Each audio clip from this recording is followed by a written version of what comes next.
चलिए, मैं औरंगाबाद शहर की आवाम का तहे दिल से शुक्रिया अदा करता हूँ। अल्लाह रब्बुल इज़्ज़त का शुक्रिया अदा करता हूँ कि हमारी सबकी दुआओं को कबूल किए।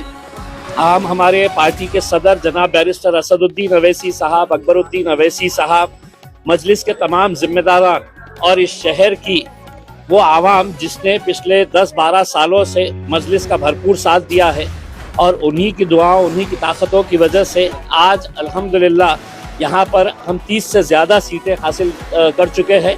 और इंशाअल्लाह हमें हमारा आंकड़ा जो है वो हम 33 सीटें हम जीत रहे हैं। यानी कि भारतीय जनता पार्टी के बाद अगर कोई दूसरा पक्ष यहाँ पर सबसे मजबूत साबित हुआ है तो वह मजलिस इत्तेहादुल मुस्लिमीन साबित हुआ है। और हमें खुशी है, हम आवाम का तहे दिल से सर झुकाकर उनका शुक्रिया अदा करते हैं कि वो लोगों ने एक मरतबा फिर मजलिस के ऊपर भरोसा जताया, और ऐसे ऐसे आम लोगों को जो हमने टिकट दिया वो लोग आज मजलिस के टिकट के ऊपर चुन के आए हैं। हम उन्हें भी मुबारकबाद देते हैं और उम्मीद करते हैं कि औरंगाबाद शहर के विकास के लिए हम कटिबद्ध रहेंगे। हम पूरी कोशिश करेंगे शहर के अंदर अच्छा विकास हो, और भारतीय जनता पार्टी जो सिंगल लार्जेस्ट पार्टी बन के आई है वो शहर के लिए अगर कुछ अच्छे फैसले लेती है तो हम उनका साथ देंगे, और अगर नहीं लेती है तो हम एक विरोधी पक्ष का जो रोल होना चाहिए वो बखूबी अच्छी तरीके से निभाएंगे।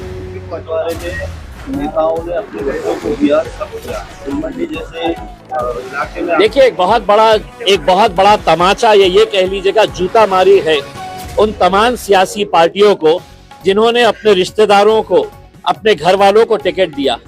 अगर संजय सिरसाट अपने बेटे और बेटी के लिए करोड़ों रुपया खर्च नहीं करता तो शायद उनका बेटा और बेटी भी घर पर बैठते। लेकिन तमाम राजनीतिक पार्टियों के नेताओं ने अपने बेटे को, अपने भाई को, अपने बाप को, अपने बीवी को, अपने बेटी को, हर एक को टिकट दिया। नतीजा क्या हुआ कि लोगों ने एक पैगाम दिया है कि हम सिर्फ गोटियां खेलने के लिए नहीं है, हम सिर्फ है तो चद्दर बिछाने के लिए, शतरंजियां बिछाने के लिए नहीं है, हम भी पार्टी के मजबूत लोग हैं, हमें भी टिकट मिलना चाहिए करके। MIM एक वाहिद पार्टी थी जिसने ना किसी घर वाले को ना किसी रिश्तेदार को दिया। हमने आम लोगों में से लोगों को उठाकर, और जो पार्टी के बारे में हमारे ऊपर इल्जाम लगाते हैं कि MIM जातिवादी पार्टी है, आज कितनी सारी हिंदू महिलाओं को हमने चुना कर लाया है, ST समाज की महिलाओं को हमने चुना कर लाया है, दलित समाज के हमारे कितने सारे भाई और बहनों को हम लोगों ने चुना कर लेके आया है। तो ये एक औरंगाबाद शहर की जीत है, हम ये समझते हैं। आपको लगता है कि देखिए, गुलमंडी जैसे इलाके से मजलिस की 2 सीटें जीत कर आ रही है, ये बहुत बड़ी हमारे लिए कामयाबी है।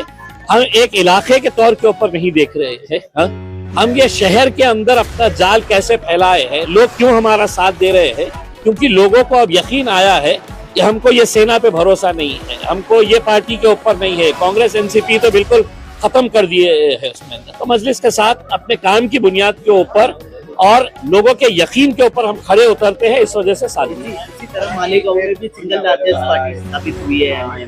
देखिए, आप पूरे महाराष्ट्र के अंदर देखिए कि गोवंडी के अंदर हम लोगों ने 4 सीटें जीते हैं, मुमरा के अंदर हम 5 सीटें जीते हैं, धुलिया में अभी तक हमारे 8 सीटें जीत चुके हैं, अमरावती में 9 सीटें जीते हैं, परभनी में 1 सीट जीते हैं, जालना में 2 सीटें जीते हैं, अकोला में 3 सीटें जीते हैं। तो मैंने ओवैसी साहब को कहा था कि ओवैसी साहब, इंशाल्लाह जहां जहां पर भी हम इलेक्शन लड़ रहे हैं, इंशाल्लाह वहां पर मजलिस की नुमाइंदगी आपको देखने को मिलेगी। कहीं ज्यादा है, कहीं कम है, लेकिन है। मराठी कमला संघा